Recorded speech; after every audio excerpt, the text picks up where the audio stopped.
Russia has accused Israel of helping those who killed its ancestors during the Holocaust as it's attacked Israel for helping Ukraine protect its nuclear power plants.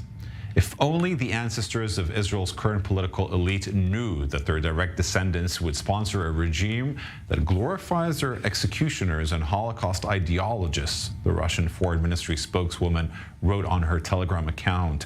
She made the statement after Israel's Atomic Energy Commission Director General Moshe Edrei said his country had provided Ukraine with assistance to safeguard its nuclear power plants.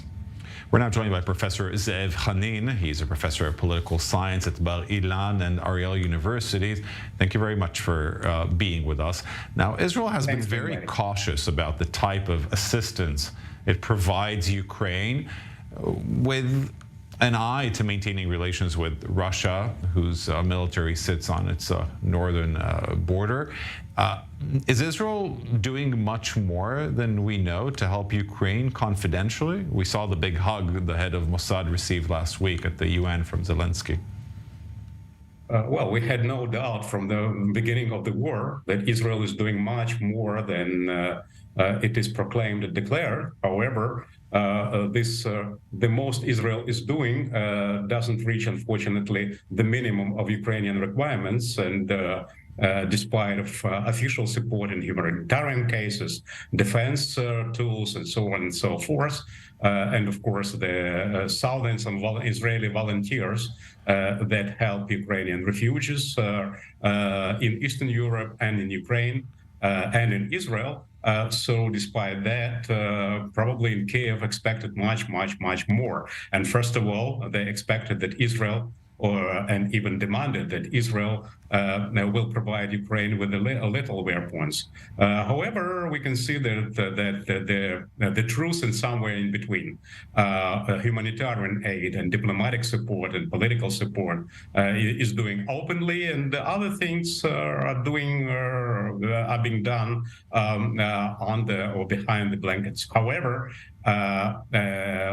we have quite a line of diplomatic clashes between Kiev and Jerusalem, but hopefully in the very near future, after the meeting between Prime Minister Netanyahu and President Zelensky in United Nations in New York, at least on the level of declarations, all of this stuff will be much more balanced. Let's talk now about the relations between Israel and Russia, because they have suffered quite a blow, and I think this is the area that you're mostly responsible in at the ministry. Are you still at the Ministry of Immigration Absorption in Israel? How badly have the relations between Israel and Russia deteriorated since its invasion and Israel's assistance to Ukraine? I would say that relations between Israel and Russia are as good as possible in the current situation. So there are two different approaches. These two different aspects on one of the same phenomenon. On one hand, Israel is, as a member of the Western Bloc of democratic nations, condemns the Russian invasion of Ukraine and supports Ukraine, as I said, in all possible ways possible that are limited with the security interest here of Israel and Israelis here in the Middle East, where, as we all know, Russia still has quite a lot of influence, especially in Syria. In fact, Russia is a neighboring Israeli state concerning the Russia's forces presence in Syria. So from this point of view, Israel is doing as much as possible. Until very recently in Moscow, they were not very much happy about it, what Israel does for Ukraine. On the other hand, according to the then doctrine of Kremlin, those who are against of us are actually with us. So as far as them are concerned, it was okay. And agreements and understandings that were reached back to 2015 are actually still in order, or hopefully they will be still in order. On the other hand, we hear from Moscow more and more in the recent weeks and recent months various declarations that do not sound well for Jewish ear and Israeli ear, especially, like using the narrative of the Holocaust in order to legitimize Russia's invasion and activities of the what Russian army is doing on Ukrainian land.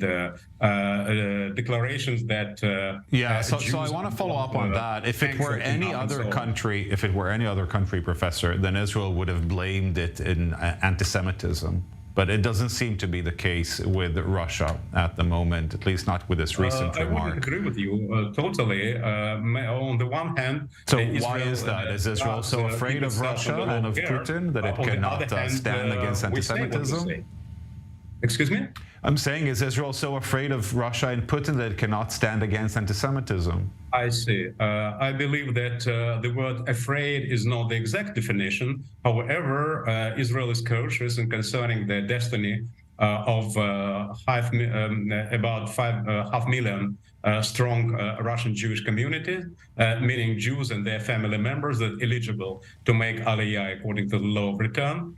Israel is still cautious and concerned of the question of activity of the Russian forces in Syria. We all know that to fire the Middle East is not so big problem as we understand. It could be done pretty easily. And on the other hand, Israel is not is fighting one of the closest Moscow ally, which is Tehran. So in fact, we may say that Israel and Ukraine is on one side of the battlefield with quotation marks and without quotation marks. However, it doesn't mean that Israel should found itself on all fronts of this battle. Okay. We have to part here. Thank you very much, Professor Zeev Khanin, for joining us.